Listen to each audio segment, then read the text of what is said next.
김영규 같이 합시다. 언제 어디서나 가장 뛰어난 활동을 하시며 지혜를 갖추시고 이없는 삶을 사시면서 무생명을 열방하시는 주님, 구체적인 역사를 이루며 삶의 근본이 있는 그들의 모습에 한량한 공동을 갖춘 법소가 바르게 예수의 진수에 나에게 기입니다.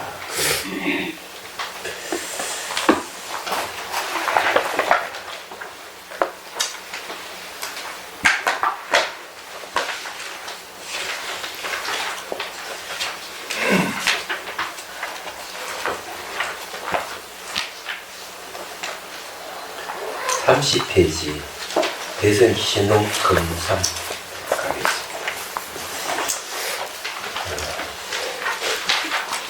공각 연기 그 자체가 본래 깨달음입니다. 그다음 수염 본각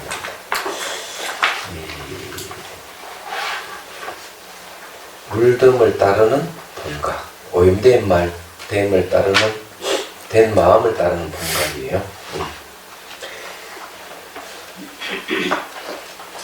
자, 읽어보겠습니다. 오염된 불각을 따르고 있는 본각을 나누면 두 가지 모습이 있다. 그러나 그 두 가지가 본각 상태를 떠난 것은 아니다.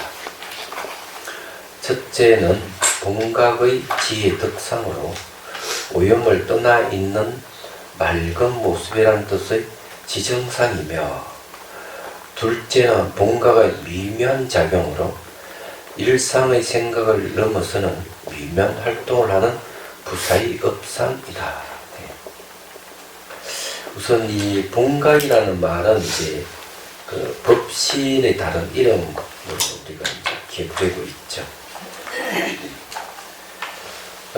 많이 다르게 이해하는 건 불성이라든지 보리라든지 원각이라든지 이런 말이 다른 뜻입니다. 다른 말입니다. 뜻은 같고요.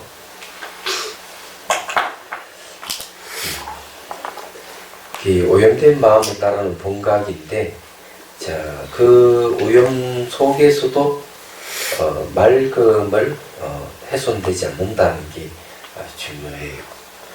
지정상 한번 보죠.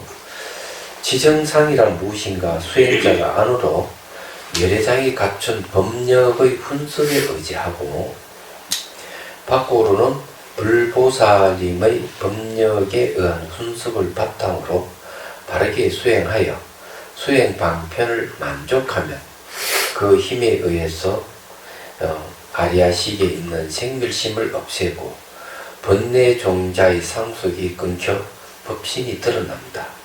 이때 드러난 본래 깨달음인 지혜의 순수하고 맑은 모습을 지정상이라고 한다. 여기에 이제 그 법력이라는 말을 쓰고 있죠. 법력, 법의 힘. 우리가 제일 앞에 이제 진여에는 이제 두 가지가 있다고 했는데 공과 불공을 얘기하죠. 이 법력은 바로 불공에 속합니다. 공하지 않다. 근데 이것도 이제 우리가 한번 따져봐야 될 문제가 있습니다. 초기 경전에서 얘기하는 것은 이제 무상고 무아 삼법인을 얘기를 하고 있거든요.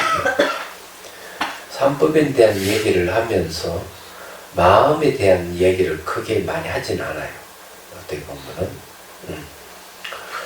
삼법인에 대한 얘기를 하는데, 대성으로 오면은 이제 삼법인보다 공성을 얘기를 하기 시작합니다. 그런데 이제 선종으로 오면은 뭘 얘기하는가 하면은, 특히 그 전신법요에 보면 마음밖에 법이 없고 법밖에 마음이 없다, 이렇게 얘기를 하고 있습니다. 그러면 삼법인이라 하는 게 단말을 얘기하는, 삼법인 단일은 연기법인데, 이것이 내려오면 선종으로 오면서 마음하고 결합돼서 나타나는 겁니다. 마음이 다르마다 했죠. 다르마가 마음이다, 이렇게 얘기합니다. 근데 그것은 이제 바로 대성불교가 지향하고 있는 것하고도 같은 뜻이 있습니다. 그래서 이제 대성귀신론에 딱 보면은 그 중심이 이제 일심인데, 일심이 바로 진여고, 또 이것이 불성이고 열애장이고 하지 않습니까? 이건 다른 말하는 얘기죠. 근데 이걸 이제 변천사를 좀 봐야 돼요. 사실은. 그냥 우리가 들으면은 굉장히 동떨어진 것 같이 느껴지기 때문에 그런 건데, 그러면은 천리불교부터 해가지고 이 대성과 선불교에 이렇게 이러면서 하나로 관통하는 것이 무엇인가를 생각을 해봐야 돼요. 그러면은 이제 서로 연결되면은 이해가 훨씬 빨라지기 때문에 그런 거거든요. 그 연기법경에 보면은 이제 뭘 얘기하고 있는가 하면은 부처님에게 이제 묻습니다. 이 연기법은 부처님 당신이 만들었습니까? 다른 사람이 만들었습니까? 하니까 부처님 하시는 말씀이 내가 만든 것도 아니고 다른 사람이 만든 것도 아니다. 열애가 출현하거나 출현하지 않거나 법의 계는 상주한다. 네, 법계는 상주한다. 보통 번역은 법계에 상주한다 이렇게 얘기하는데 그건 번역이 틀렸다고 봅니다. 법계는 상주한다. 그렇게 얘기할 수 있는 것은 이제 이 연기 다른 이름이 법계로 나오는데, 이 연기를 얘기할 때 네 가지 뜻이 있다고 얘기를 해요.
요건 이제 이 연기예요.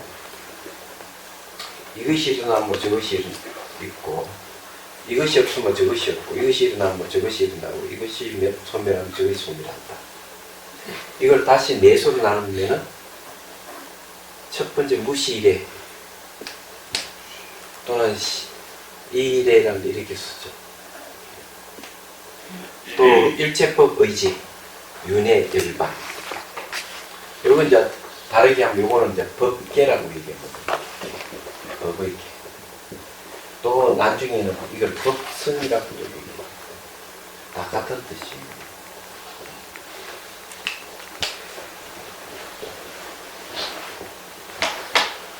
법계에 상주한다 이렇게 틀렸다는 게 이제 연기는 내가의 뜻을 보면은 법계는 상주한다 이런 말이 맞는 얘기죠. 그래서 부처가 출현하거나 출현하지 않았거나 아무 관계가 없어요. 무시실에 이거는 비슷함이 없는 때로부터 처음과 끝이 없다는, 연기는 처음과 끝이 없다는 얘기. 두 번째 일체법 의지라 하는 건 모든 존재, 정신현상이든 물질현상이든 연기에서 벗어나는 게 아무것도 없다. 세 번째는 저 연기라 하는 걸 모르면 윤회를 하는 거예요. 윤회하는 것도 연기하는 거예요. 알면 열반. 열반도 역시 연기라는 얘기인데, 윤회한다 하는 거는 유전 연기죠. 그 유전 연기는 뭐 다 아실 거예요. 문명이 있으면 행이 있고, 행이 있으면 식이 있고, 식이 있으면 명이 있고, 유입, 촉수, 애치, 유, 생, 노사. 이게 유전 연기예요. 열반이라고 하는 환멸 연기입니다. 저도 연기거든요. 문명이 소멸하면 행이 소멸하고, 행이 소멸하면 식이 소멸하고, 식이 소멸하며 또 명식이 소멸하고, 유입, 촉수, 애치, 유, 생, 노사가 소멸해버려요. 다 연기예요. 얘기하자면. 그래서 저걸 얘기하면 그렇게 되죠. 윤회와 열반을 얘기할 때 이것이 있으므로, 무명이 있으므로 생사가 있다. 무명이 없으므로 생사가 없다. 말이 맞는 거죠, 저게. 무명이 일어남으로 윤회가 일어난다. 그죠? 그렇게 붙여보면 딱딱 맞아요. 이것이 소멸하면, 문명이 소멸하므로 저것이 소멸한다. 고통이 소멸한다. 그죠? 이런 식으로 맞춰보면 다 맞게 돼 있어요. 저게요. 그래서 저기 딱 네 가지예요. 그런데 이제 초기 경제 예기법경에서 저 얘기를 할 때, 그럼 대성에서는 저런 구절이 없느냐 하면 있어요. 하엄경에는 부처가 있거나 없거나 일체상과 일체성은 상주한다. 그렇게 얘기를 하고 있죠. 하엄경에서 하는 얘기고, 열애장경에는 열애 연기를 열애장으로 표현해요. 부처가 있거나 없거나 관계없이 열애장은 상주한다. 이런 식으로 표현하고 있어요. 저걸 또 어디고 유식에서도 또 얘기를 해요. 저런 식 구절이 들어있는 거죠. 그러면 저것이 저기서 끝나는 게 아니고 대성기신론에서 그대로 연결되는 거예요. 대성기신론에서. 그럼 대성기신론에서 얘기하는 게 이제 신진연문은 열반에 해당한다면 신생물문은 윤회에 해당하는 거죠. 딱 생각해보면 딱 나오는 겁니다. 그 전부 다 일심이 바로 연기에 다른 이름이에요. 저는 변천사가 쭉 있는 거죠. 그래서 이제 대성으로 올 때 고지멸도 사성제에서 멸성제에 이제 집중하죠. 그럼 멸성제가 열반인데, 열반은 이 심수심법 중에서 심에서 일어난다. 마음에서 일어나는 거죠. 그래서 마음 플러스 열반이에요. 잘 보면은. 그러면서 마음밖에 법이 없고 법밖에 마음이 없고 열반이 법이잖아요. 그러면서 이제 대성으로 오면서 이제 마음을 중시하기 시작한 거죠. 그래서 그렇기 때문에 우리가 저걸 이제 생각하는 마음하고 법하고 분리시켜서 보면 안 된다는 거죠. 특히 이제 유식에서 와버리면은 보이고 들리는 이 모든 것들은 마음의 표현이라고 얘기하는 거죠. 특히 하엄경에서 더 잘 극명하게 얘기하는 부분이 있어요. 약인용료지 삼세일체불 은강법계성 일체유심조. 만약에 과거 현재 미래 모든 부처님을 알고자 하는가, 은강법계성 응다의 법계를 관찰하라. 일체유심조. 일체 모든 게 마음이 만들었다 하는 것을, 그 마음이 만들었다 하는 걸 관찰하라. 그럼 거기에 연기가 들어가고 마음이 들어가요. 그렇죠? 그러면 딱 그걸 마음하고 연기하고 결합시키면 어떻게 됩니까? 결국 이런 말이 되는 거죠. 연기하고 있는 세계는 전 마음의 세계다. 마음은 전 연기하고 있는 것이다. 이런 거죠. 그래서 제가 송강사 있을 때 어느 학인 스님이 전화를 했어요, 저한테. 연기가 무엇입니까? 하고 첫 번째 질문. 그래서 스님이 저한테 전화하고 내가 스님 전화 받는 게 연기하는 게 아닙니다. 상호 관계성. 근데 스님은 강의 중에 마음이 연기라 하는데 연기가 어떻게 마음이고 마음은 어떻게 연기입니까? 이 두 번째 식. 이건 하은경에는 상기 유심이라 말할까 같은 말이에요. 욕계, 식계, 무색계가 다 마음이라는 거죠. 그래서 제가 얘기했어요. 스님이 나를 알고 제가 스님을 알고 있잖아요. 아는 것이 마음이고 이 알매에서 서로 소통이 이루어지는 이 연기하고 있는 것이다. 그렇게 얘기를 해줬어요. 그렇다면 여기서 우리가 이제 알아야 할 게 이제 뭐가 있는가 하면은 부정할 대상이 무엇이냐는 거예요. 제가 이 법력을 여러분들이 얘기를 하려고 이 얘기를 좀 하고 있는 겁니다. 법력을 얘기하려고 하기 때문에 다른 이유가 있는 게 아니고. 자, 이제 한번 여러분들이 한번 선택을 한번 해보시죠.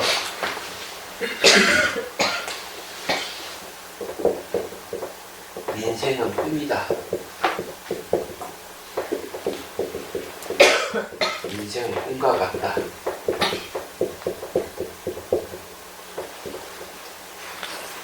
자, 이 둘 중에 여러분들 뭘 선택하겠습니까? 인생은 꿈이다 하는 게 맞을까요? 인생은 꿈과 같다 하는 말이 맞을까요?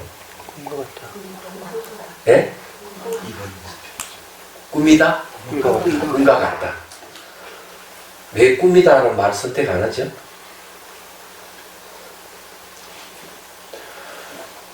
오늘 저기 공부하는 보살이 전철을 타고 이제 서울을 가는데 어느 거사가 말을 걸었어. 근데 이제 이 거사님도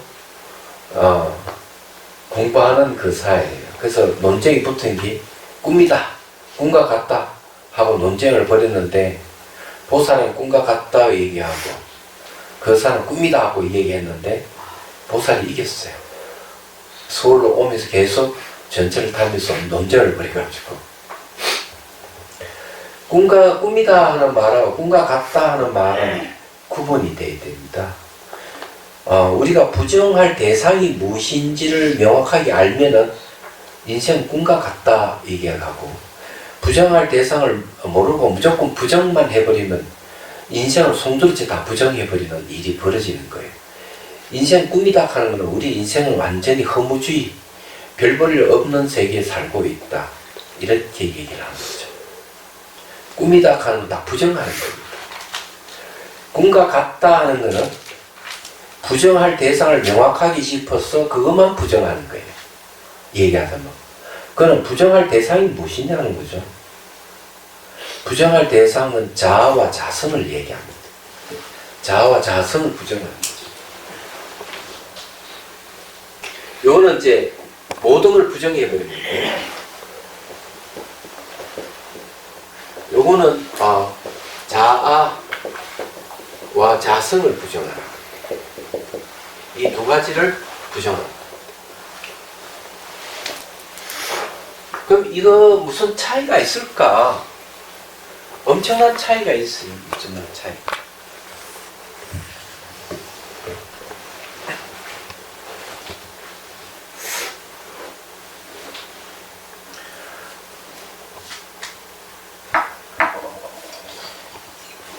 지금 혹시 그게 도교에서는 장자지몽 같은 거에 보면은 꿈이라고 보통 생각을 하고 불교에서는 염호한통에서 여자를 쓰니까 혹시 그게 도교와 불교의 차이죠.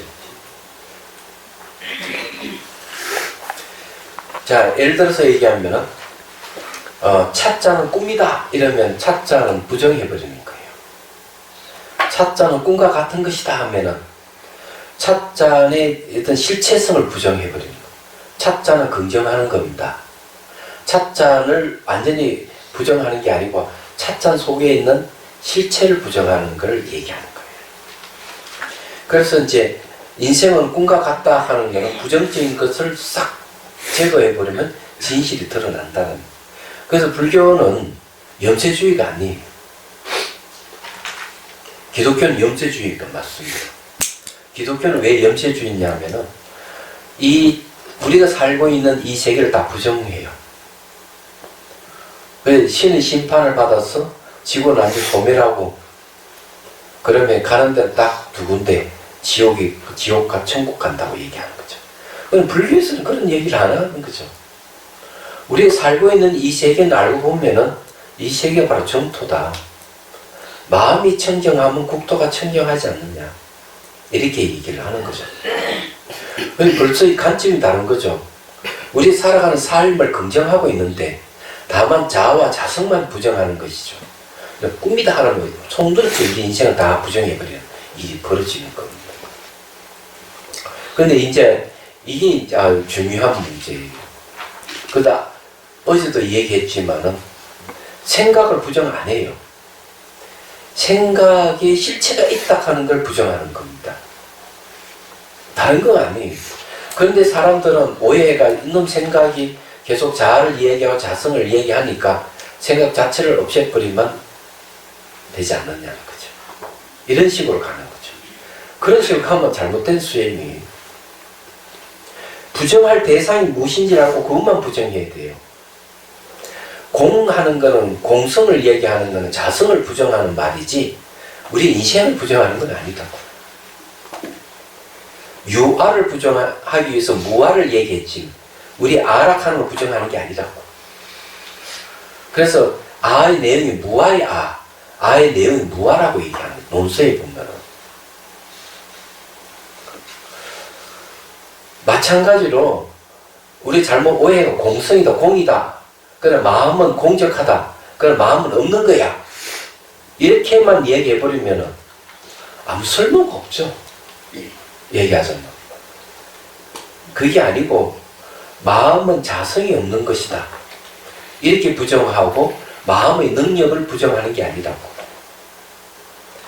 법의 힘이라고 다르마의 힘이 법의 힘은 다르마의 단마의 힘을 얘기하는 거예요. 다르마 안에는 자성이 없고 자아가 없다는 걸 얘기합니다. 그것이 법력이 되는 거예요.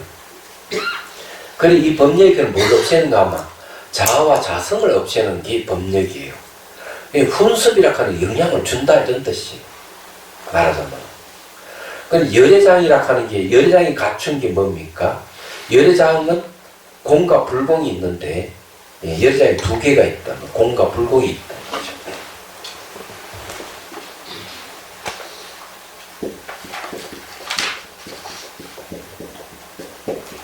공열애장이 있고 불공열애장이 있다.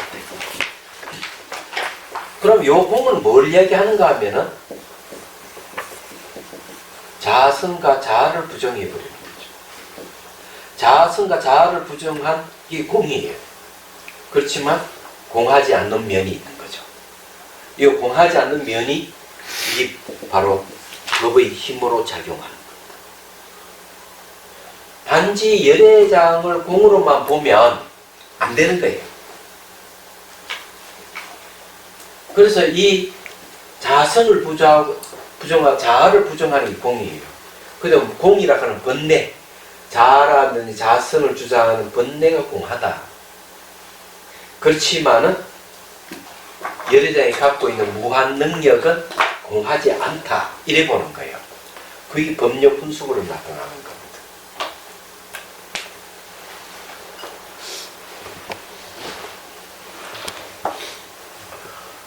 이제 비유를 들면 이런 거예요.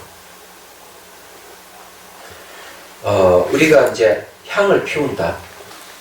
향을 피우면 향연기가 싹 호공이 올라가면서 사라져버려요.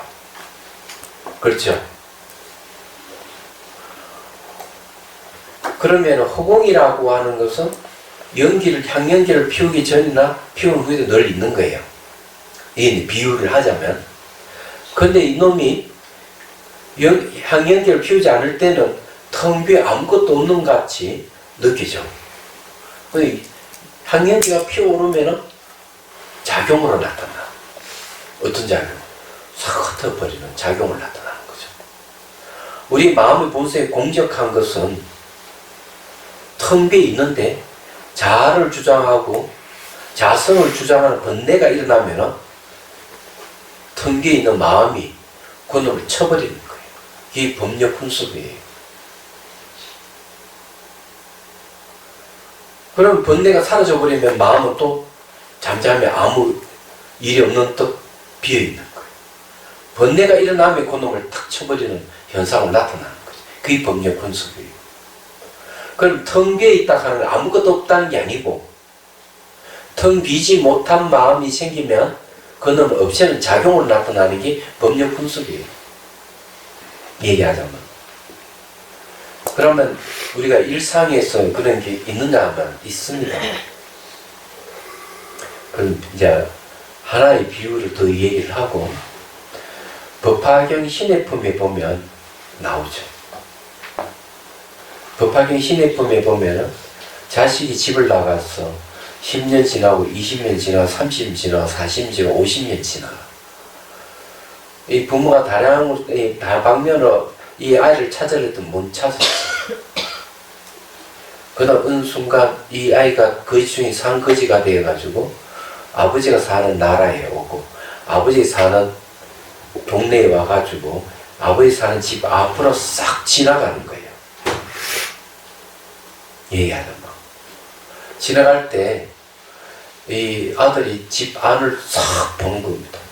근데 많은 사람들이 고귀한 한 사람을 둘러싸고 있고 거기서 서로 대화를 하고 있는 모습을 딱 보는 거죠. 근데 고귀하게 생긴 사람이 그 중에 상거이신 아들을 딱 보는 거예요. 아버지야. 근데 아버지는 아들을 금방 알아봤어. 두 사람을 보내가 데려오라고. 두 사람이 이제 가니까 이 거지는 자기를 잡으러 온 사람으로 이제 잡히면 노예가 된다고 생각해서 쭉 후락 뛰어 도망가다 잡히니까 기절해버려. 어이가 없게도 다시 아버지 두 사람을 그도 또 새로 흐름한 옷을 입혀서 두 사람 또 보내요. 그리고 꼬시죠. 저 집 안에 들어가면 집에서 일을 하면 품사가 몇 배 받으니까 우리가 집에 가자고 일하러 가자고 사살사를 꼬셔가지고 집 안으로 들어오는 거죠. 그 다음부터는 뭐 똥치고 뭐 치고 더러운 잡일 시키고 아버지도 그런만 옷을 입고 같이 이렇게 잡일도 하고 그러고는 이제 이 사람을 이제 일을 이제 시켜가면서 나중에 집사를 만들죠. 집안을 간장하게 하고 그 다음에 이제 임종할 때는 저희 애가 아무개 누구 내 아들이라고 그 선포를 하는 그때서 아들이 아버지를 알아보는 내용이에요. 그래서 제가 이제 말씀드리고 싶은 그런 거. 그렇게 온갖 고초를 당하다가 어찌해서 아버지가 사는 집 앞으로 가게 됐는가? 그 이유를 아시는 분 계세요?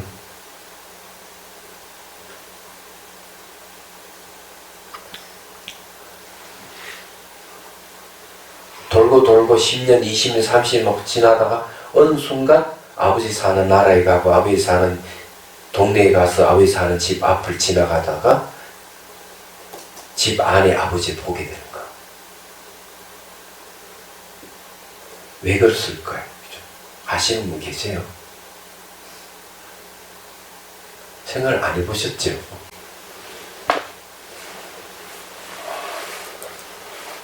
그게 이제 이유가 있는 거예요. 얘기하자면은 그게 법력 분석이라는 겁니다. 집이라고 하면 자기 자신을 얘기를 하죠. 집 안에 있는 아버지는 자기의 본성을 얘기합니다. 얘기하자면 집 나간 자식이 다시 어떻게 돌아오냐? 자기로 되돌아오는 거죠. 되돌아와가지고 자기 내면을 보는 거죠. 내면을 보고 자기 본성을 보는 겁니다. 그때 누가 코치해주는 사람이 있어서 자기 내면 안으로 쑥 들어가죠. 그래서 자기가 본래 부처락하는 걸 알게 되는 거예요. 집 나간 자식이 되돌아온 거예요. 이것도 똑같이 대승 귀신론들이 이 얘기를 합니다. 자, 하는 내용이 이제 이런 거죠.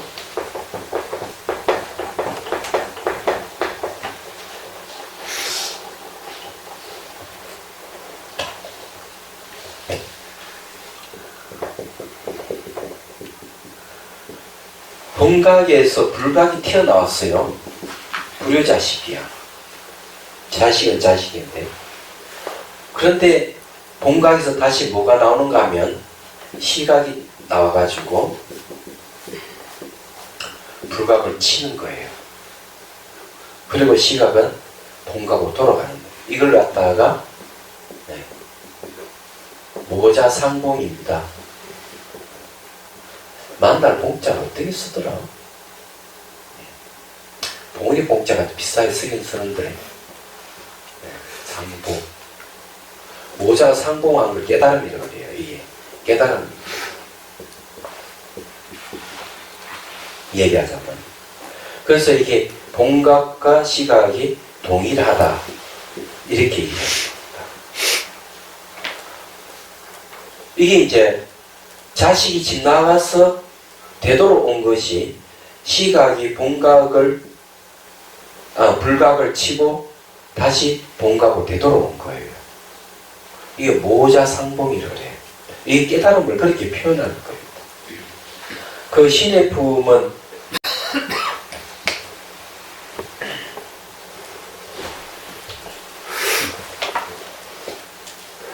신의 품은 말이죠. 그 앞에 이제 비유품에서 불난 집이 상계에는 집과 같다. 집이 불났는데 아버지 와서 자식을 구하려고 과음제로 나오라 해서 안 나오니까 수레를 주겠다고. 요즘 말은 자동차를 주겠다. 그래서 저 아이들 그 말 듣고 불난 집에서 나오잖아요. 이 이야기를 듣고 이제 마가서 그 상수 제자들이 이 부처님을 찬탄하는 집 나간 자식이 되돌아온 얘기를 하면서 그게 신의 품 내용이에요. 근데 알고 보면 그것이 전부 다 수행에 관계되는 내용들이에요.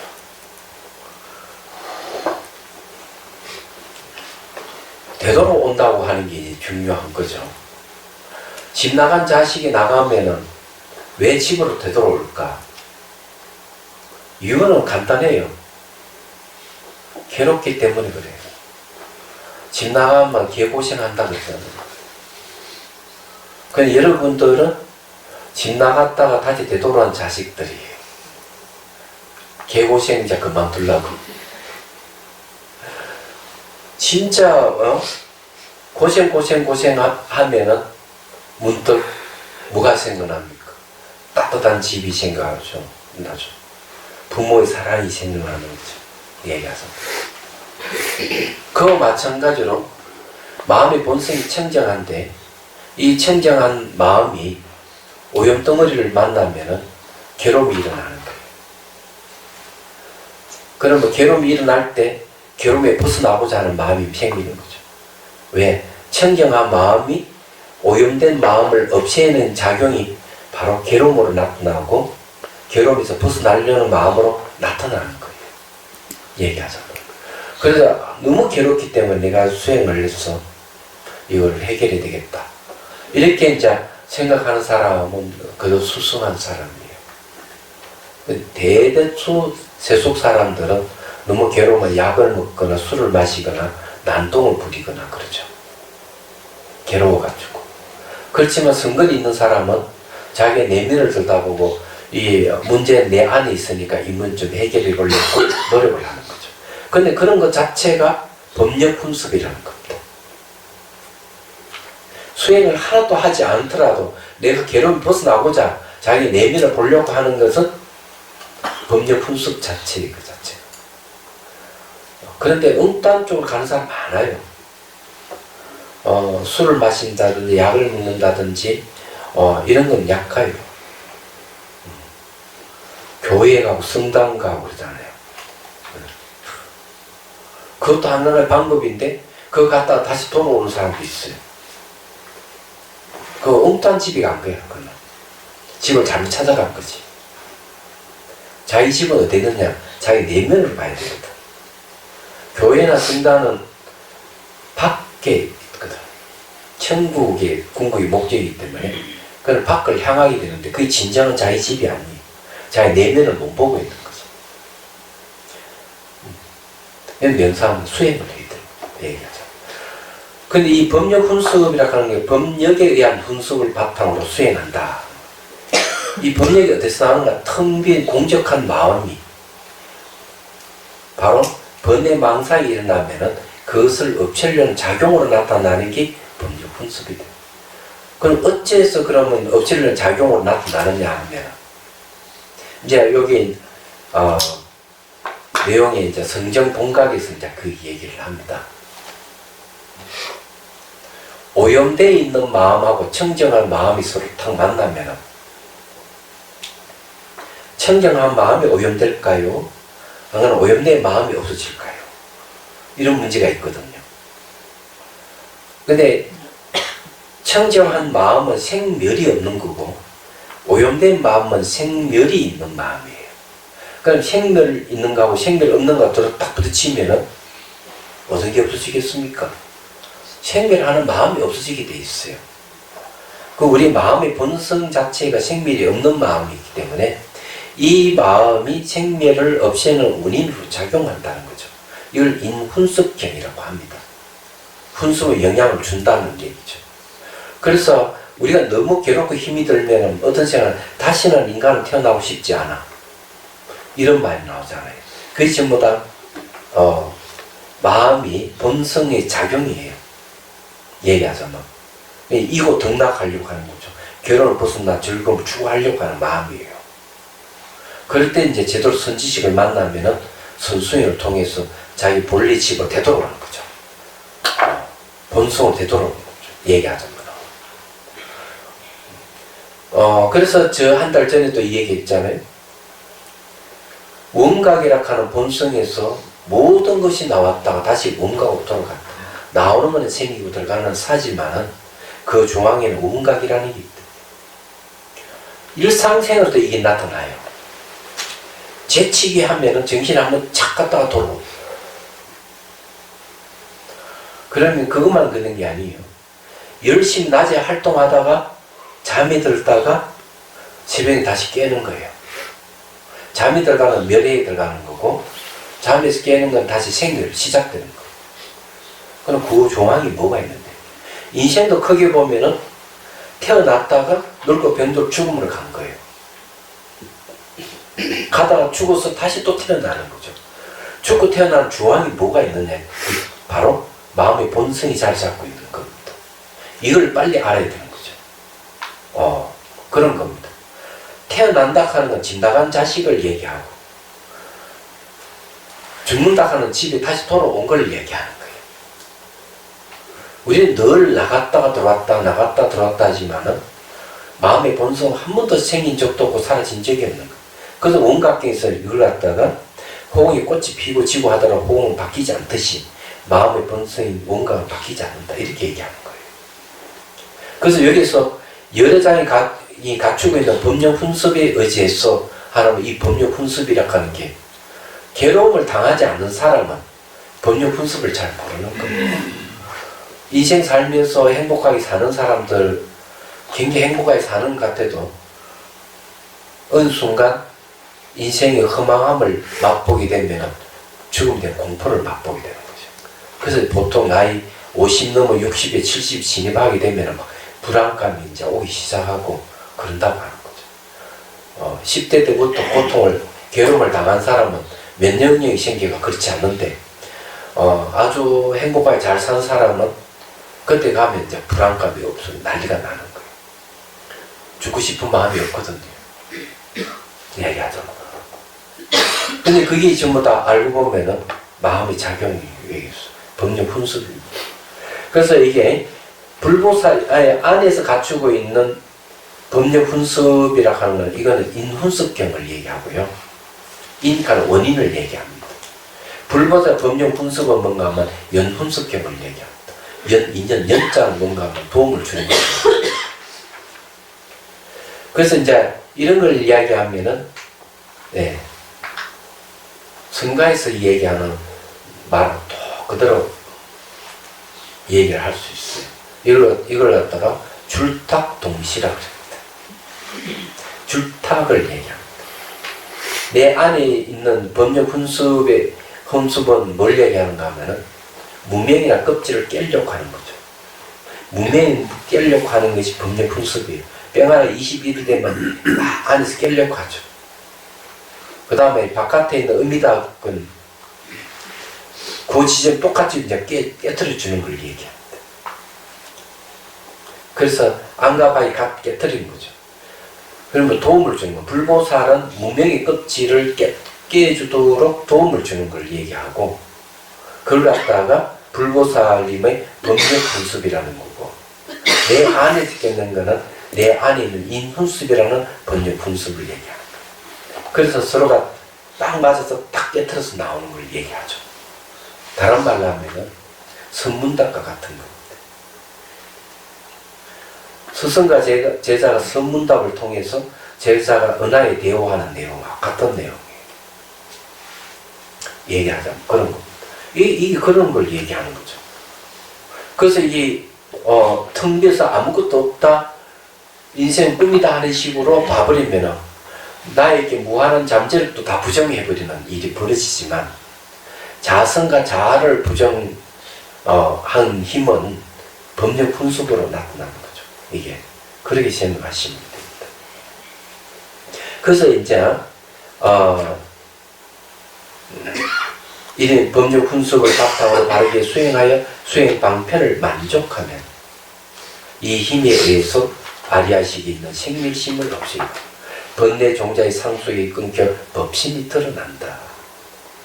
자, 여기에서 이제 수행 방편을 만족한다 하는 것이죠. 그러면 수행 방편이 뭘까? 육바람일을 얘기합니다. 육바람일이 수행 방편이 됩니다. 보시지계 인욕 정지는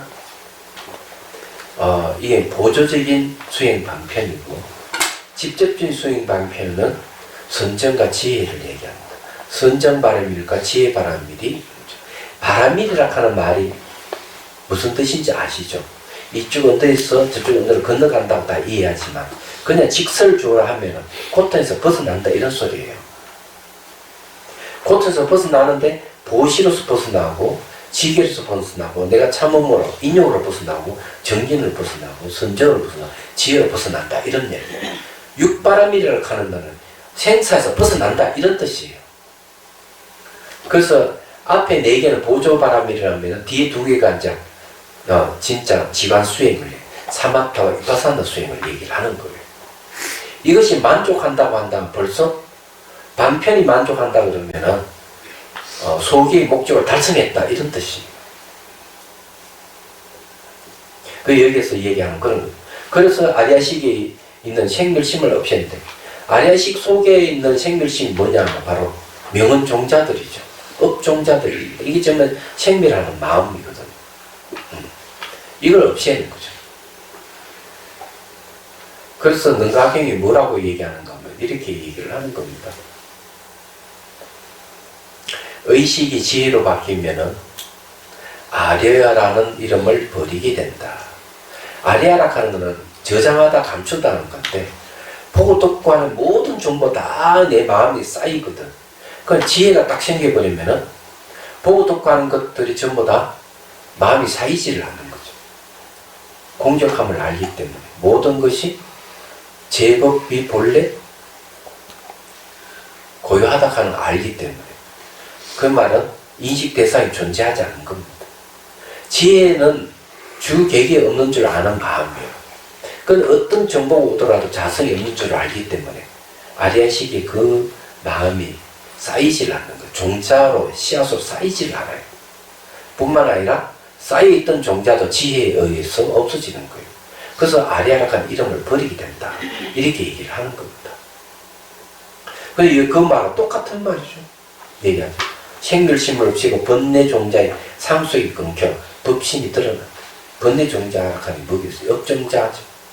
명은 종자도 다 없어지는 거죠. 여러분들께 종자가 있다 하는 걸 어떻게 알 수가 있느냐?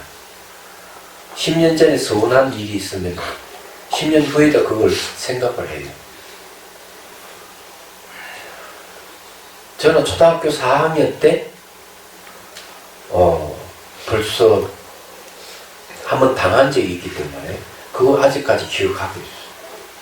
이 존재하거든, 기억하는 게. 열심히 이 선생님 풍금을 치고 노래 부르는데 아이들 다 일어서 부르는데 그 짝꿍이 나한테 일을 바쳤어요. 선생님한테 일을 바쳤어. 얘는 입 싱크만 하고 뭘 안 부른다고. 그래 더 충격적인 건 그 애는 부반장이고 옆집 사는 애예요.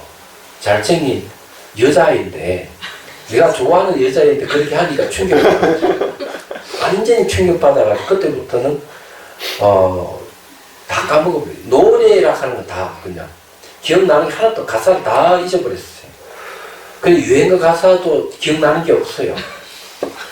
그때 왜 그런지를 몰랐죠. 그리고 보니까 그때 충격이 있어요. 그런 거죠. 그거 아직까지 그게 기억하고 있거든요. 그게 뭔가 종자입니다. 그런데 옛날에는 얘기도 못했지만 지금은 얘기할 수 있는 거는 그 업종자가 이제 안 됐다는 거죠. 업종자가 남아있으면 다음 생에도 노래 못 부를 건데. 그런 얘기하자면 그런 거죠. 이게. 그럼 여러분이 기억한다 하는 거는 종자가 발현돼서 나타나는 것들이잖아요. 얘기하자면. 그래서 이런 것들이 다 그냥 상속이 끊어져 버립니다. 그러면 법신이 드러난다는 거죠. 여기서 말하는 게.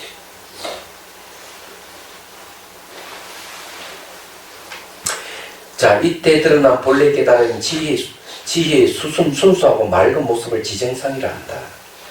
이 지혜의 맑은 모습은 번뇌 속에 있으면서도 바뀌지 않는 마음을 얘기합니다. 그래서 마음의 본성을 지체라고 그러거든요. 지혜 지자에 본체 제자를 쓰죠. 네. 자, 이것은 깨닫지 못한 인식이 무명일지라도 무명 또한 명기의 각성을 떠난 것이 아니므로 깨달으면 무명은 없어지나 각성은 없어지지 않는 것을 뜻한다. 깨있는 성품은 없어지지 않는 거예요. 자, 연기하고 각성하고 어떤 관계를 갖고 있느냐. 여기에 좀 사실 연기라고 하는 말은 없어요.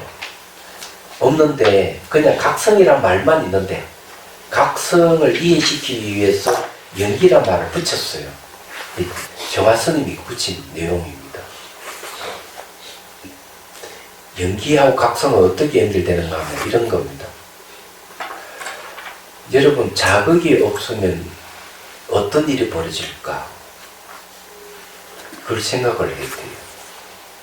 치매에 걸리는 사람들은 대개 후각이나 미각이나 청각 이런 것이 약해지면 치매가 온다 그래요. 그 말은 외부의 자극이 약해지면 그렇다는 거죠. 근데 외부의 자극이 약해지면 뇌신경세포 활동이 둔화되면서 치매 증상이 오는 거예요. 얘기하잖아요. 근데 자극을 받는다 하는 것은 상호 관계성을 얘기해요. 그 연기를 얘기합니다. 우리가 이게 의식이 각성한다 하는 관계성 속에서 서로 주고받고 하기 때문에 그 자극을 받아서 의식이 깨있는 거죠. 그래서 연기라 하는 말 앞에 붙는 이유가 그거예요. 연기는 다른 말로 수연을 얘기합니다. 인연을 따르는 거죠. 인연을 따르더라도 자성이 없다 하는 걸 표현하는 겁니다. 인연을 따르는 것 자체가. 인연을 따른다 하는 스스로 존립하는 게 없던 거죠. 없다 이런 뜻이에요. 그래서 불수자성 수연성이라고 하잖아요. 자기 성품을 지키지 않고 인연 따라서 이루는 거죠. 형상을 이루는 것. 형상을 이루는 것 자체가 자성이 없다는 뜻이에요. 공도 자성이 없지만 불공도 자성이 없는 거죠. 불공이 인연을 따르는 모습이기 때문에. 그래서 연기라 하는 말 앞에 붙여서 이해를 돕기 위해서 이 얘기를 한 겁니다. 말하자면은. 그래서 깨달으면 무명은 없어지나 각성은 없어지지 않는다는 것을 뜻합니다. 그 앞에 뭔가 무명 또한 연기 각성을 떠난 것이 아니다. 무명도 알고 보면 각성의 깨있는 성품에 떠나 있는 게 아니다. 근데 영어에 얘기하는 말 이런 말이에요. 무명하고 마음의 본성은 동기동창이에요. 얘기하죠. 여기 이 마음의 본성도 무시시대의 존재예요. 비롯함이 없는 때로부터 내려오면서 존속하는 놈인데 문명도 똑같아요. 문명도 시작이 없어. 그런데 문명은 끝이 있지만 본성 끝이 없는 거예요. 동기동창인데 문명은 사라질 놈이고 각성은 사라지지 않는다는 게 있어요. 얘기하자면. 왜 그러냐? 문명은 본래 존재하지 않기 때문에. 그래서 이 깨달음이 오면은 문명은 본래 존재하지 않는다 하는 거 아는 겁니다. 그래서 각성은 없어지지 않는다 이렇게 얘기를 하는 겁니다. 자, 근데 비유를 멋지게 들었어요. 마치 바람 때문에 파도가 일 때 물과 바람이 서로 떨어져 있지 않는 것 같으며 바람이 멈춘 다음에 파도도 일어나지 않아 잔잔해지지만 물이 가지고 있는 습한 성기는 없어지지 않는 것과 같다. 이거는 진짜 유명한 비유입니다. 너무 멋있어요. 물은 마음을 비유하고 바람은 문명을 비유합니다. 경계의 바람입니다. 제가 또 하나 물어보죠. 물은 움직이는 성질이 있을까 없을까요? 물은 움직이는 성질이 있을까 없을까요? 없어요. 물은 움직이는 성질이 없어요. 외부 영향을 받아야만 물이 움직여요. 그와 마찬가지 마음은 움직이는 성질이 없어요. 부동이에요. 외부 영향을 받아야만이 마음이 움직여요. 그래서 물에 비유하는 겁니다. 진짜 멋진 비유예요. 이런 이 비난을 받으면 어때요? 막 화가 막 올라오죠.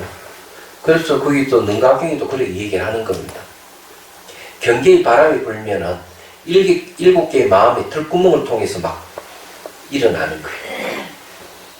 마음이 막 파도 치는 겁니다. 얘기하자면. 파도 치는데 바닷물하고 파도하고는 어때요? 같은 물이라는 건 변함이 없는 거예요. 얘기하자면. 경계의 바람이 멈춰버리면은 물이 출렁거리는 물도 같이 멈춰져요. 그래서 파도를 치거나 잔잔할 때나 젖는 성질은 안 바뀐다고 얘기하는 거죠. 이게 이제 우리 마음이 그런 막 비난을 받고 화가 나고 펄쩍펄쩍 뛰고 이러더라도 마음의 젖는 성질은 안 바뀌어요. 그게 각성이에요. 그러면 수행 중에도 그러기 가능한 이야기냐 하면 나타납니다. 동정일의 경지에 가면은 어떻게 될까? 내가 움직이거나 움직이지 않을 때도 의식이 늘 깨있는 상태를 유지하면 동정일이에요. 아침에 깨어나서 저녁에 잠들 때까지 의식이 흔들림 없이 늘 깨있으면 동정일이에요. 이게. 그럼 이 동정일인지 아닌지 확인하는 방법이 있습니다. 어떤 거냐 하면은 빈박질 막 하더라도 의식이 깨있는 게 바뀌지 말아야 돼요. 누가 막 비난하면 화가 막 올라오는데도 깨있는 의식이 바뀌지 않아야 돼요. 그러면 깨있는 거 맞아요. 슬퍼서 눈물을 흘렸는데도 의식이 깨있다면은 동정일이에요. 이건 여러분들이 실험을 해봐야 돼요. 의식이 깨있는지 안 깨있는지. 그러면 의식이 깨있다고 하는 것은 어떻게 알 수가 있느냐? 감각적으로 알 수 있어요. 의식 깨있는 사람은 머리가 전동 불이 온 것 같이 환합니다. 느낌을 그렇게 와요. 그게 의식 깨있어요. 근데 그걸 깨있다 하는 것은 각성에서 오는 거예요, 이게. 깨있는 각성에서 오는 거죠. 말하자면. 마음이 과거로 가지 않고 미래로 가지 않고 현재 순간에 깨있는 걸 깨있다고 얘기하는 거예요. 마음이 과거로 가면은 깨있는 게 아니고 미래로 가도 깨있는 게 아니에요. 설사 마음이 과거로 가더라도 깨있을 수가 있어요.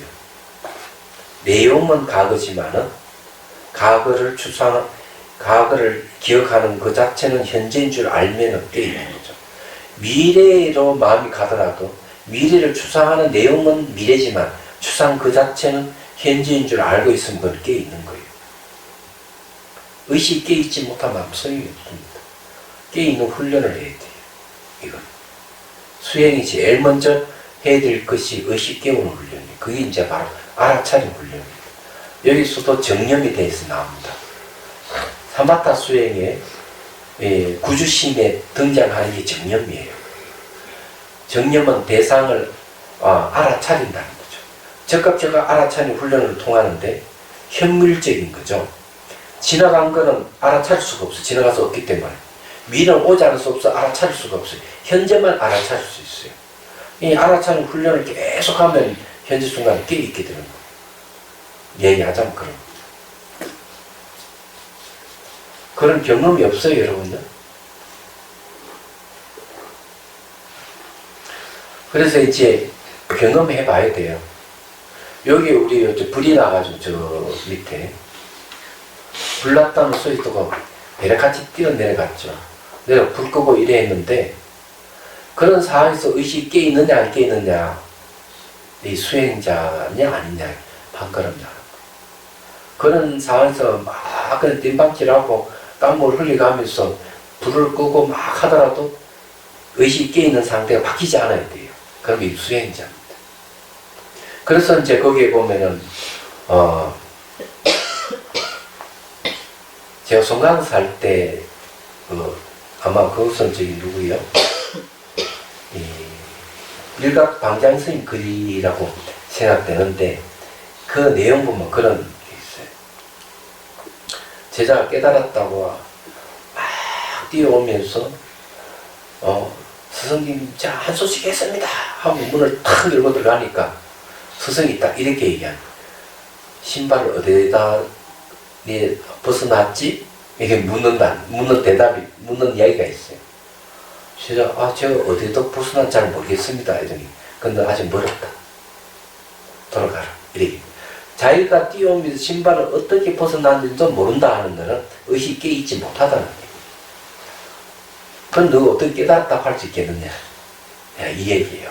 그 내용을 보면.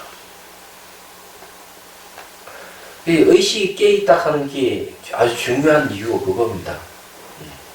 이 각성이라 하는 게 알고 마음의 본성이 깨어나기 시작하면은 의식이 깨있는 상태에 도달하게 되죠. 말하자면은. 그 여기에 이제 내용을 이제 얘기하자면 그런 얘기입니다. 중생 또한 이와 같다. 중생이 연기적 자성인 청정한 마음이 무명 때문에 움직이나 청정한 마음이나 무명 모두 형상이 없다는 데서는 서로 떨어져 있지 않다. 그러나 마음 그 자체는 움직이는 것이 아니기 때문에 무명이 사라진다면 번뇌의 상수가 끊어지나 연기의 청정을 알면 없어지지 않는다. 그래서 이 지의 성품은 불게 바뀌지 않는다. 이게 대단한 얘기예요. 말하자면.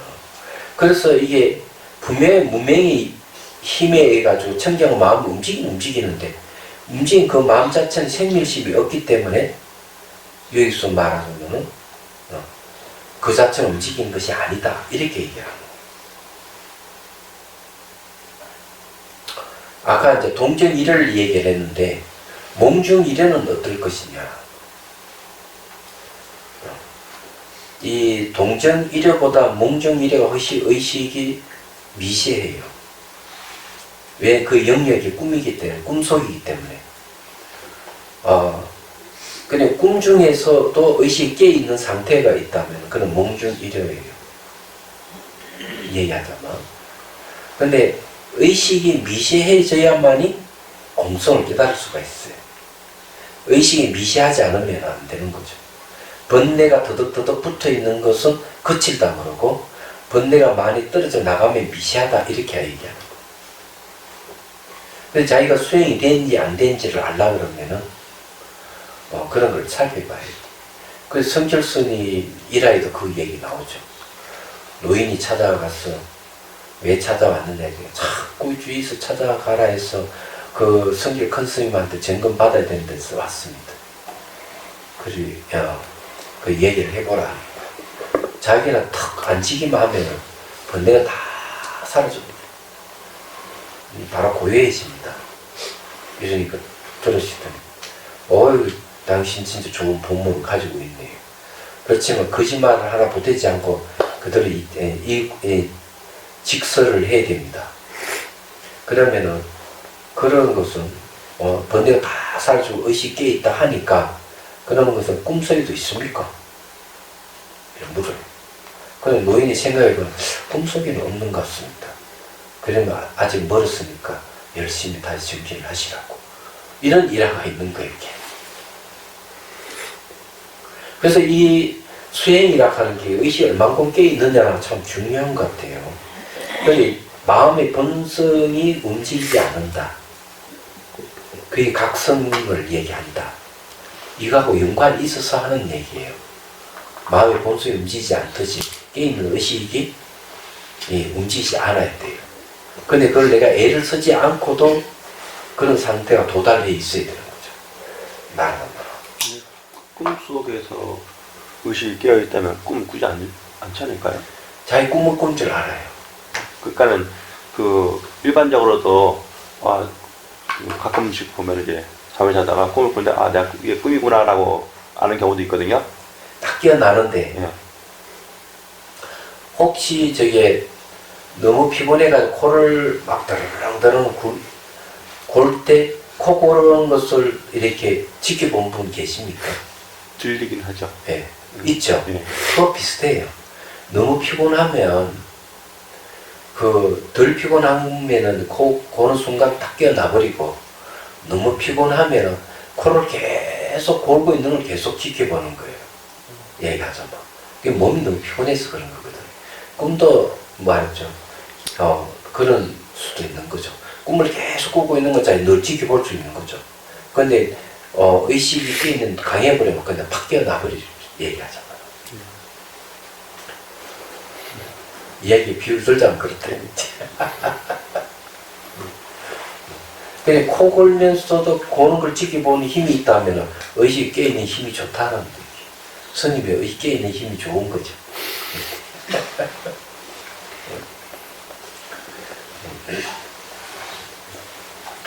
근데 여기에 이제 무명도 형상이 없고 청정 마음도 형상이 없어요. 이게 중요한 말이에요. 그래서 어떤 고성은 그렇게 티베트 고성은 이렇게 얘기합니다. 마음은 모양도 없고 색깔도 없다. 네. 모양도 없고 색깔도 없는 마음에 머물 수만 있다면 깨닫는다. 그 대스님은 또 뭐라고 얘기하는가 하면은 대스님은 이렇게 마음은 방향도 없고 처수도 없다. 서장에서 그 얘기. 그게 우리 마음의 본성이에요. 그래서 여기도 이제 그 얘기를 하는 거죠.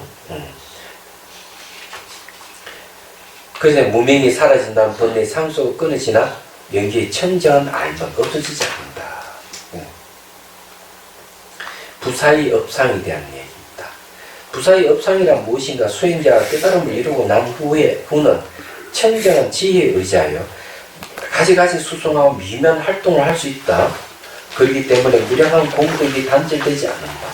저절로 중생의 근기에 상응하여 지혜와 공덕이 발현돼 중생을 이롭게 한다. 이를 부사의 업상이라 합니다.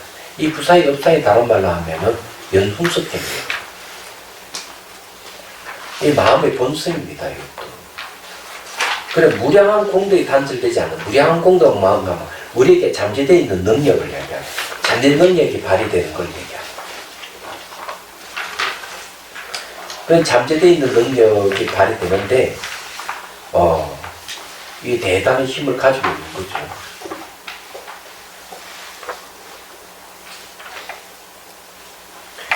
그래서 여기 이제 중생 근기의 상황에서 지혜와 공덕이 발현된다. 지혜와 공덕이 발현된다. 그래서 중생을 이롭게 한다. 이 연훈석경이 영향을 주는 거죠. 근데 이것도 역시 뭔가 하면은 마음의 본성이, 청정한 마음의 본성의 작용이에요. 부사의 업상이라는. 따로 있는 게 아니에요. 자기에게 갖춰져 있는 걸 얘기하죠. 이런 이야기를 그 다음 선정본각에서 재차 얘기를 합니다. 딱 연결되어 있어요. 그래서 거기에 이제 33페이지 선정본각 연기법은 물들 수 없는 본래 깨달음. 그래서 이게 이제 수영본각에서 나타나는 수행 본각을 얘기를 하는데 물덤 속에 있는 본각을 얘기하지만 그것이 바로 선정 본각하고 다르지 않은 거예요. 다만 물드는 데에 있어서 그런지 물드름 속에 있는 이 마음 자체는 늘 그 성품 자체를 청결하다는 거예요. 그걸 얘기를 하는 겁니다. 그러면 이제 이걸 한번 정리를 해보죠.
여기에 이제 훈습이라는 말이 있죠. 이게 전부 다 법령 훈습입니다.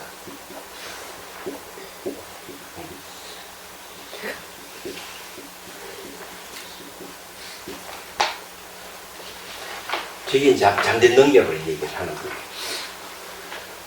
자, 요건 이제 이 원효 스님께서 이걸 정리를 했어요. 정리를 했는데, 두 가지 비유가 있습니다. 자, 두 가지 비유는 하나는 호공을 얘기하고 하나는 거울을 얘기합니다. 그래서 여기 여실공경과 법출리경은 호공이 비유됩니다. 인훈습경과 법출리경은 거울이 비유하죠. 이 두 가지 비유를 들어서 얘기합니다. 이 선정본각이기 때문에 이게 마음의 본성이에요.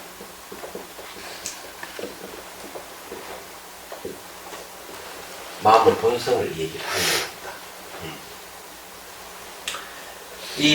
이 마음의 본성은 단계를 얘기합니다. 단계. 여기 마음의 본성은 첫 번째 수행 단계가 이 안에 나온다. 이 수행 단계라 하는 게 이제 있는 거죠. 그 단계 거쳐가는데 놀랍게도 마음의 본성이에요. 그 이제 이 두 번째가 이제 두 가지 비유, 호공과 거울의 비유를 두고 있죠.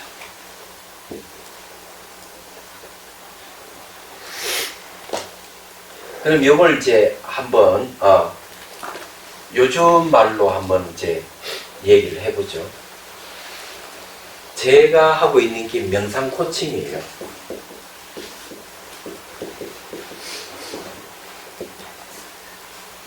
그냥 코칭이 아니고, 그럼 코칭이라 하는 거는 코치가 그 제자에게 코치하는 걸 얘기하죠. 그러면 요즘 말로 하면은 선사가 제자에게 선문답을 하는 건 똑같은 거죠.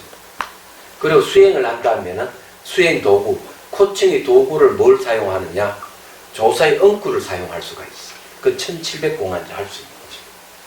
그러니까 코치는 요즘 말로 하면은 학교 선생이라든지 또는 이제 선사, 법사, 선지식 이런 말을 쓸 수가 있는 거죠.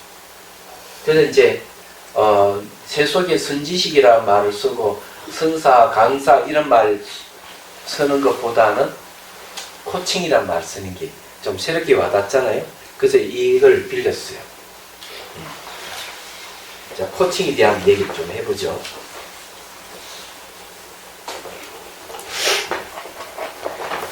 보통 요 코칭이라는 건 딱 세 가지를 얘기합니다. 무한 잠재력. 무한 잠재력에다가, 그 다음에 두 번째는 모든 해답은 나에게 있다. 그리고 요건 이제 길잡이를 얘기합니다. 나에게 무한 잠재력이 있고, 문제 해답은 나한테 다 갖추고 있고, 그것을 잘 인도해 줄 사람 길잡이 필요하다. 이게 일반적으로 나오는 코칭이에요. 근데 명상 코칭은 이렇게 하면 안 되는 거예요. 명상 코칭은 하나 더 있는 거죠. 여기에 하나 더 있는 이게 뭐냐면, 해답을 줄 수 있는 수단도 갖추고 있다. 1, 2, 3, 4 이렇게 우리가 만약 요대로 하자면은 좀 다르겠네요. 자, 그럼 여기다 배대를 치겠습니다. 그게 더 좋겠네요. 여실공경은 무한 잠재력입니다.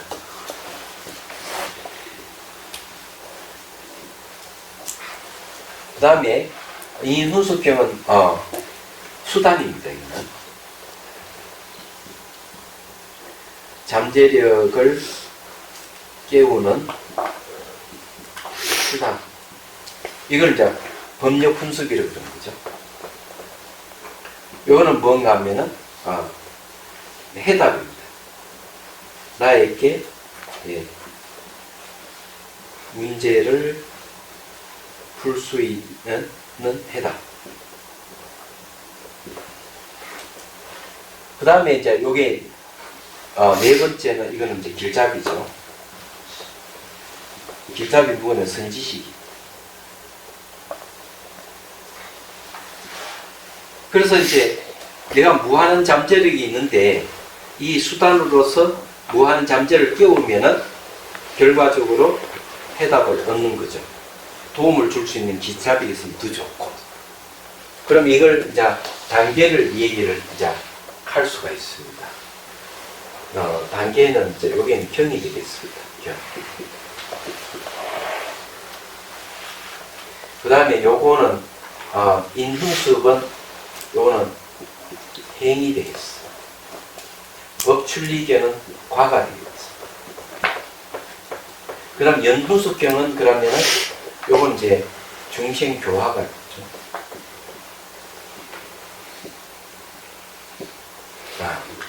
요렇게 딱 돼 있어요. 경하는 거는 경행과 요 세 가지가 이제 수행 단계를 얘기합니다. 수행 단계를 얘기하면서도 여기 이제 세 번째 얘기하면은 이거는 수행 체계입니다. 수행 체계가 갖춰져 있어요. 그럼 요걸 다시 한번 보죠. 이 경행가를 얘기하신 분이 누구냐 하면은 원척 스님께서 이 얘기를 합니다. 원척 스님께서 얘기를 하는데 알아야 할 대상이죠. 경은. 여기는 두 가지예요. 교와 이가 필요하죠. 행은 행이고, 관은 관입니다. 그럼 요거하고 또 맞상대되는 거는 또 뭘 얘기하느냐 하면, 이거는 신, 해,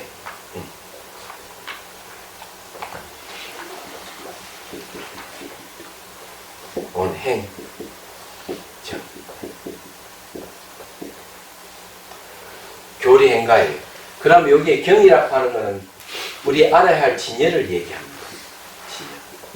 그리고 여기 이제 여실공경을 이야기할 때 비에 있기만 하고 여기에는 비춤이 없다.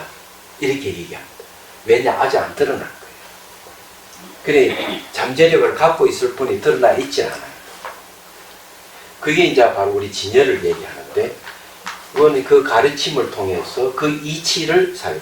그 가르침을 믿어야 되겠죠. 그 이치를 사유해서 알아야 되겠죠. 그럼 실제 수행하는 이건 육바람이를 얘기합니다. 육바람. 그 인훈숙경 육바람에 해당하는 거죠. 그 결과가 여기 뭔가? 요거는 법신입니다.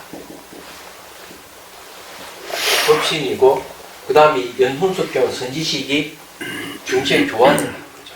그건 중생교화도 내가 완전한 깨달음을 얻지 못한 보살이라면은 요 행하고 같이 연관이 있겠죠. 그래서 이제 이 수행 체계는 이렇게 돼 있어요. 교리행과 신의행정. 그런데 놀랍게도 이 전체 다가 선정본각이에요. 딱 갖춰져 있는 거죠. 그래서 이때까지 코칭 이렇게 이야기하면 코칭이 딱 세 가지지만은 문제 해답을 줄 수 있는 수단까지 갖추고 있다 우리 얘기 때문에. 이런 걸 이야기해 주는 것이 요 연훈숙경의 선지식이 하는 일이에요. 선지식이 이런 것을 다 가르쳐 주는 거죠. 이런 걸 다 이야기를 해 주는 거죠. 말해서. 이 선지식이 필요한 이유가 그겁니다. 이 구조가 이렇게 돼 있어요. 이 명상 코칭이라고, 이 코칭을 그냥 코칭이 아니고 내 안일 잠재력을 발휘해가 나의 문제를 해결한, 생산 문제를 해결한다 하면은 모든 게 나한테 다 갖추고 있다. 그걸 이야기해 줄 사람이 바로 선지식이에요. 그게 코치죠. 이렇게 코치해 주는 게 명상 코칭이에요. 우리가 해야 하는 게, 우리 스님들이 바로 명상 코칭의 대가가 돼요. 이게 중요한 거죠. 이 내용이 여기 다 나옵니다.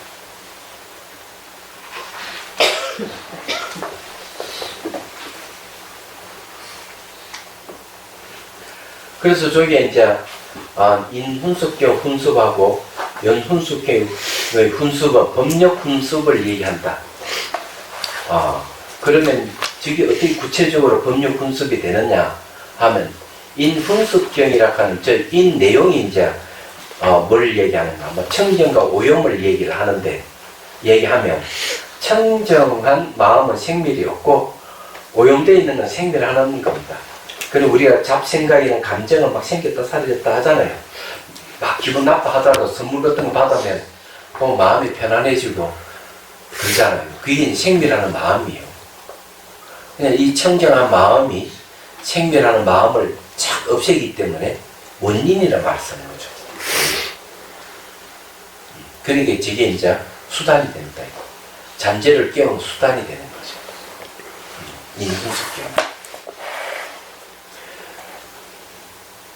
그렇게 되면 이제 여실공경에서 무한한 잠재가 깨어나가 법출리경이 오는 겁니다. 법출리경이 뭐냐 하면은 법신이에요. 번뇌장과 소유장을 완전히 벗어난 거죠. 그래서 출리란 말이 들어가는 거죠. 또 그런 경지에 가고 나면 그 다음 연순숙경을 해가 중생교화를 나설 수 있어요. 본인이 이제 법신, 그러니까 진여가 드러난 진여로서 영향을 주는 거죠. 영향을 주는 게 이제 법률 분습이 됩니다. 그래서 이제 이 선정본각이 바로 수연본각하고 그대로 연결되는 겁니다.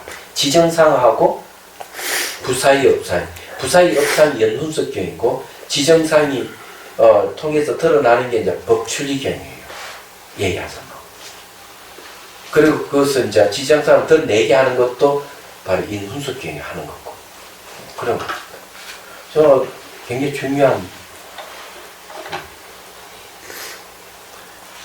그래서 이제 대승기신론을 통해가지고 명상 코칭의 이론이라 그럴까? 이런 걸 완전히 제가 확립을 했습니다. 그래서 이제 코칭에 대한 부분 몇 개만 더 쓰면은 명상 코칭의 이론과 실제라 하는 책이 나옵니다. 근데 그거는 앞에 찾자고 차명상의 이론, 코칭 이론과 실제 이렇게 돼 있어요. 난주 책 나오면 한 권씩 드리겠습니다. 제가 조금 남들이 하지 않는 걸 좀 하는 편이라서 새로운 뚜껑을 자꾸 여는 그런 편이에요. 왜 우리가 이걸 해야 돼요? 우리 스님들은 선지식이잖아요. 선지식이 돼야 돼요. 스승이거든요. 시간이 다 됐는데 요거는 이제 다음 시간에 이제 내용을 우리가 다시 하나하나 공부해 보도록 하겠습니다. 질문 있으면 하십시오.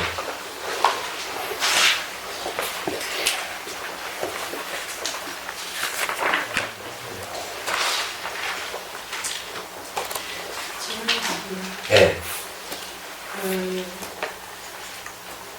화두를 돌다가 망상이 들어왔을 때 그냥 이렇게 바라보고 있으면 내가 망상을 하겠구나 바라보고 있었거든요. 그건 하도 참고법이 아닌데. 네, 맞습니다. 제가 여러 가지 짬뽕을 했습니다. 처음에 설방마다 앉아있는데 하루가 안 들려서 일어나 그 외까지 제가 좀 짬뽕하면서 제가 터득한 거였거든요.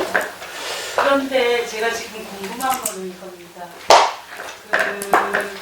스님의 강의를 들으면서 제가 집에 가서 이제 제가 밤에 잠이 잘 안 와서 내가 망상을 하고 있구나 하는 거를 한 가지가 더 이제 이것도 망상이라는 생각을 하는데 제가 저를 들여다보고 있다가 보면서 망상을 하고 있구나 하는 게 생각이 일어나는 거예요. 그전에 그냥 내 생각을 끝을 쫓아갔는데 이제는 이제 아르머리가 생김으로 인해서 망상이구나 하는 생각을 하면서 이거를 깨야 되는 거구나 하는 생각이 들었습니다. 그래서 스님께서는 어떻게 하시는지 궁금합니다. 그건 이제 가르치는 방법이 망상을 퇴치하는 방법은 다양하게 있어요. 이파사나 남바이파사나 식으로 하면은 그 망상이 일어나 알아차려야 돼요. 얘기하죠. 내 망상이 일어났구나. 이런 거는 이제 망상을 쫓아가는 것보다는 훨씬 진전이 있는 겁니다. 이게 망상인 걸 알아차리니까. 근데 이제 그보다 조금 더 이제 발전되면은 이 망상이 변한다 하는 이야기. 생기면 반드시 사라진다는 걸 인식하고, 그 다음 사라지면 돌아오지 않는다고 인식하고, 그거 확인을 하셔야 돼요. 미래는 오지 않아서 확인하고, 현재 머물지 않는 게 확인하면은 그 망상을 대상으로 수행하는 게 되는 거예요. 얘기하자면. 그런 식으로 하는 건 이파사나식입니다. 이파사나식이고, 화두를 참고할 때는 그런 방법을 쓰지를 않아요. 왜? 화두 자체가 망상이 없는 거거든요. 화두 자체가 망상이 없기 때문에 화두를 붙들고 있으면 안 돼요. 망상을 없애려고 갈 필요가 없어요. 화두를 붙들고만 있으면 돼요. 왜? 그 자리는 망상이 없기 때문에. 그게 이제 서장에서 그 얘기를 하고 있습니다. 화두를 붙들고만 있으면 됩니다. 그래서 이 망상을 없애는 것은 차례가 있지만은 화두는 말과 생각을 떠난 자리이기 때문에 그게 망상이 없는 그 자리는 그게 순서라든 차례가는 없다는 거죠. 붙들고 있으면 안 된다. 그래서 망상이 딱 생기면 내부도 화두를 붙드는데 진력을 하셔야 돼요. 의심이 안 일어나요. 예? 처음에 제가 의심이 안 일어나면 이렇게 이제 돼요. 제일 먼저 이제 공안에 대한 이해가 좀 필요해요. 공안에. 그러면 예를 들어 수미산이라고 하는 공안을 한 생각도 일으키지 않는 것은 허물이 있습니까? 없습니까? 수미산. 여기에 대해서 우선 이해가 필요합니다. 한 생각도 일으키지 않는다고 나는 문념의 상태에 갔다. 그러면 이것을 깨달음이 아닙니까? 이걸 얘기하거든. 그러면 수미산을 하는 건 부정하는 언어예요. 수미산이라 말은 그 허물이 많아 하는 거는 바로 그런 견해를 일으키는 것은 안 돼. 그거 버려야 돼. 이런 걸 얘기하거든요. 그럼 수미산을 엉꾸를 붙는다는 말은 결국 모든 걸 다 부정한다는 뜻입니다. 얘기하자면. 그렇기 때문에 거기에는 세 가지 경지가 있는 거예요. 세 가지 경지를 얘기를 하죠.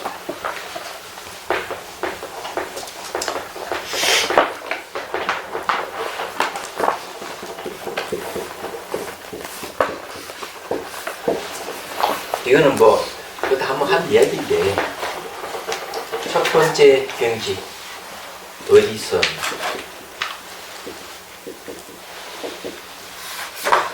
두 번째는 열애선, 세 번째는 조사선,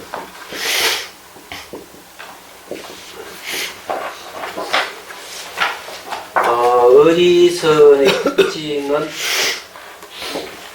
걸린 문자,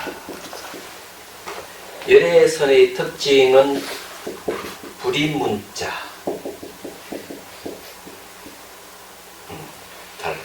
조사선은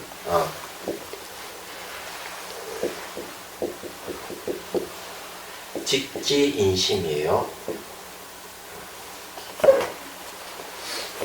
인심, 연성성분. 그래서 수미산이나 말을 딱 듣는 순간 내가 문자를 세워서 이치를 논하고 있으면 어리선이에요. 그러니 막 한생에 느끼지 않는 어떤 것이고 수미산은 어떤 거 막 논행하는 문자를 세워서 하는 건데, 수미산의 말 딱 듣는 순간 바로 문자를 떠나버리는 거예요. 문자를 세우지 않은 건 불인 문자예요. 문자를 세우지 않는다 하는 것은 그런 거예요. 딱 수미산의 말을 듣는 순간 한생을 일으키지 않는다 하는 것도 버리다 하는 걸 알기 때문에 그것도 버려버리는 거죠. 버리는 상태예요. 이 열애선. 그러니 조사선은 그게 아니에요. 수미산의 말을 딱 듣는 순간 마음 자체는 원래 말과 생각을 떠나기 어떠한 견해도 없다 하는 걸 바로 이해하는 거예요. 이해하고 자기 마음을 이해하고 바로 그 선포를 보고 부처를 이루는 거예요. 이게 조사선입니다. 그래서 한 가지의 공안이라 하더라도 저런 경지가 있는 거죠.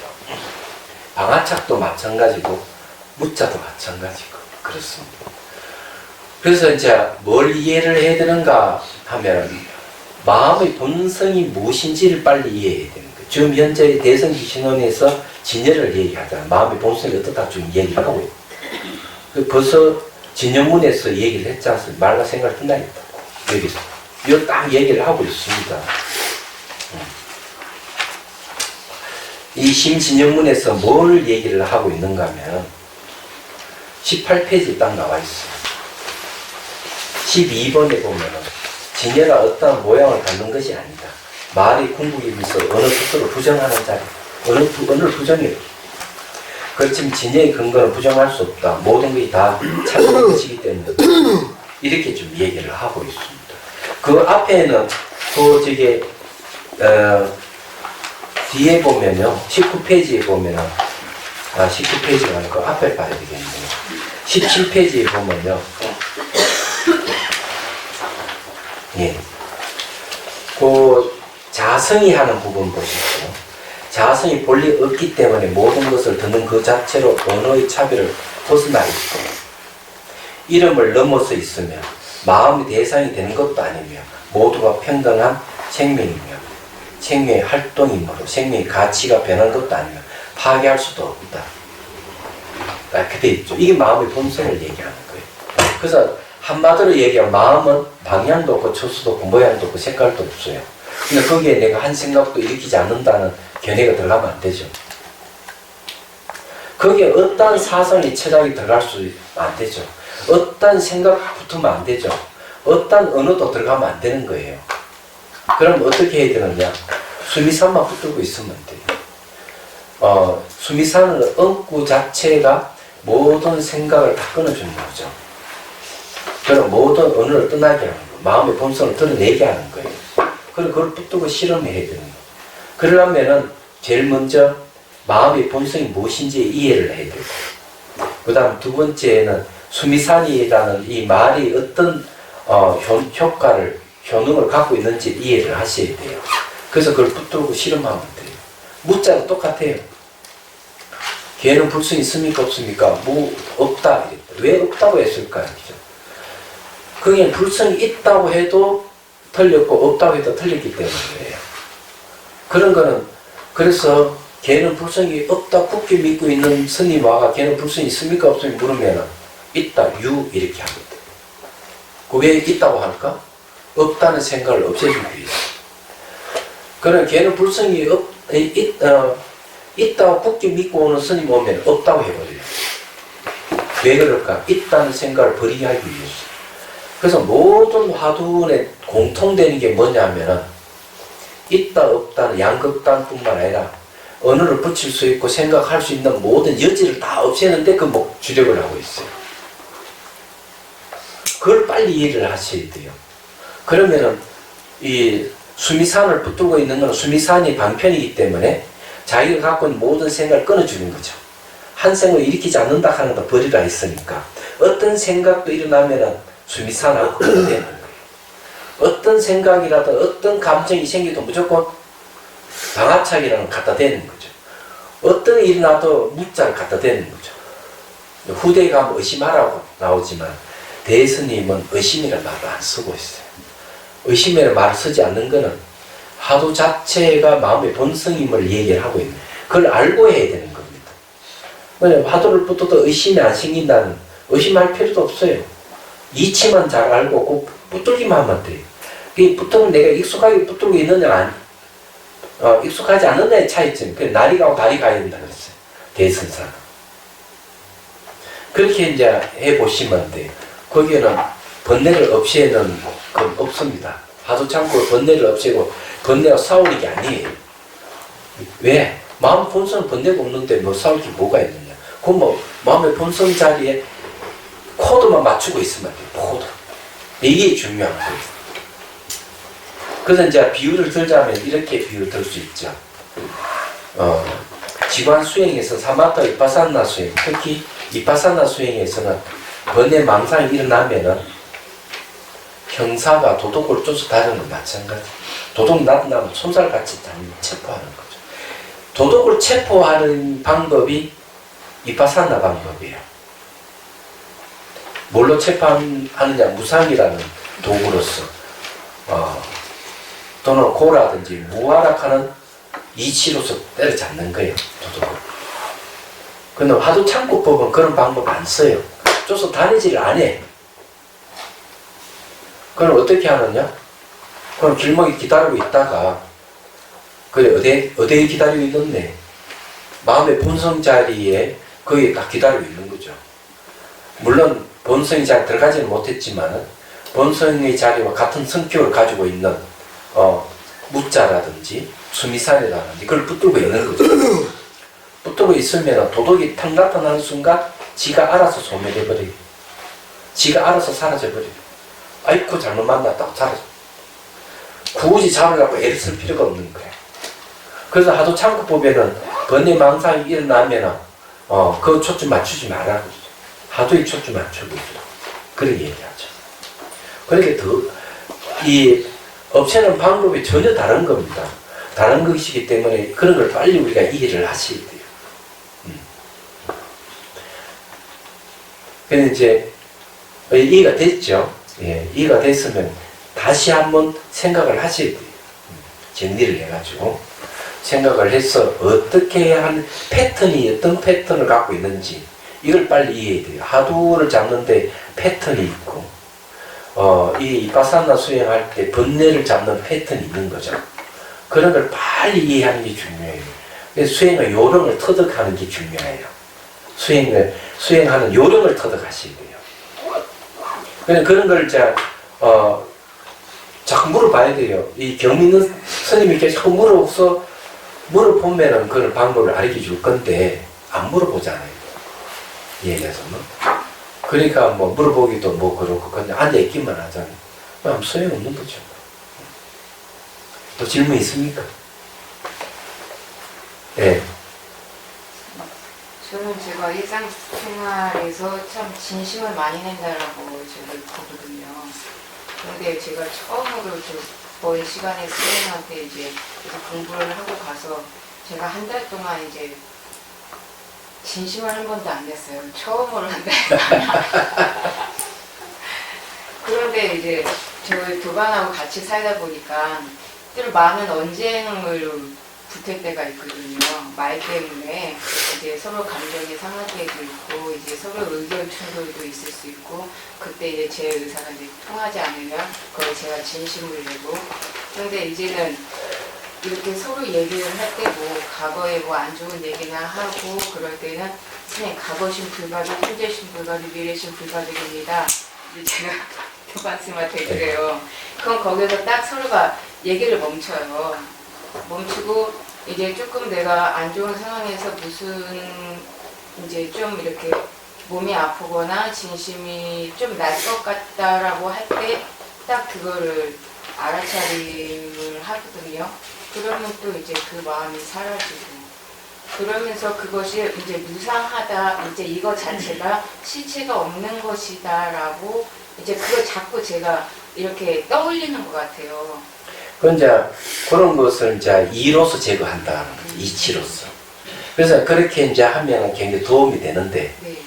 실제적으로 내가 이 흔적 없는 걸 맛을 보느냐 안 보느냐에 따라 차이가 있어요. 그러니까 그게 제가 좀 뭔가 부족한 것 같고 억지로 뭔가 그냥 떠올려서 그래도 이제 효과를 봤잖아요. 효과를 본 거니까 좋은 일이고요. 그런 걸 이제 체크할 수 있어야 돼요. 그래서 일상생활 늘 걷다는데 발바닥 감각 알아차리기 훈련을. 알아차리는 힘이 좋아지면은 이제 뭐가 생기는 심안이 열려요. 눈을 볼 수 없는 것, 눈을 볼 수 없는 그 감각, 감정, 생각 이런 것들을 객관적으로 볼 수 있고 그 놈들 어떻게 바뀌어가는지 알 수가 있는 거죠. 얘기하자면. 그럴 때 이제 맛을 보는 겁니다. 그때는 굳이 과거신, 현재신, 미래신, 불가도 안 가도 돼도 상관없는 거예요. 금방 이야기하면 금방 초점이 어디 있는가 흔적 없는데 초점 맞추고 있으면 늘 이야기해도 화가 안 나는 거죠. 그 흔적이 없는 것에 내가 그냥 딱 봤을 때 그냥 그것이 굳이 얘기 안 해도 그 자체가 흔적이 없다라는 것을 아는 거기에 초점을 체득돼 있어야 돼, 그게요. 몸이 익혀져 있어야 돼요. 그래서 익혀져 있다 하는 거는 언제든지 이 얘기하면 거기다 초점 맞추고 있기 때문에 무슨 말을 하더라도 동요가 없는 거죠. 싫은 소리를 하든 뭔 기쁨이 일어날 수 있는 말을 하더라도 마음의 동요가 훨씬 줄어들어요. 얘기하다는 그러니까 그건 이제 무상을 보고 있기 때문에 그런 거거든요. 무상은 형태가 없어요. 지나간 건 안 돌아오고 미련 오지 않는 현재도 머물지 않으니까 어떤 형상도 없거든. 소리는 분명히 상이 있는데도 불구하고 상 없는데 초점 맞추고 있으면 그런 현상이 생깁니다. 주의해야 될 것은 자성이나 자아가 없다는 것이지 소리라든지 뭐 이런 게 없다. 그런 거 완전 부정해버리면 이제 허무주의로 가는 거죠. 이런 집은 자성이 없다는 걸 이해하지만 집 자체가 없다는 건 틀린 거예요. 그래서 이 반야신경이도 얘기하잖아요. 색적 시공, 공적 시색이지. 물질이 꼭 비어있고 비어있는 게 물질이지. 물질 자체가 아무것도 없다. 이 소리가 아니라는 얘기예요. 착각하면 안 되는 겁니다. 그런 걸 명확하게 잘 이해를 하면. 네, 그게 제가 조금 그게 좀 그런 식으로 흘러가는 게 아닌가라는 좀 생각이 들었습니다. 네. 근데 알아차림 훈련을 하게 되면은 그런 걸 늘 쉽게 볼 수가 있고 연기적까지 가능해지죠. 나중에는 생각이 일어나는 순간순간 자체 없음을 보게 되는 거고 그렇게 연기적각이 되면은 그 자체 없는 자리가 화두의 자리예요. 알고 보면은. 그러니까 생각이라 하는 이런 것들이 그 조사 엉쿨을 붙들고 있을 때 자체 없음하고 똑같은 거예요. 그대로 연결되는 거예요. 얘기하죠. 자, 그러면 끝내도록 하죠. 예, 신께 반배를 인사드리겠습니다. 감사합니다.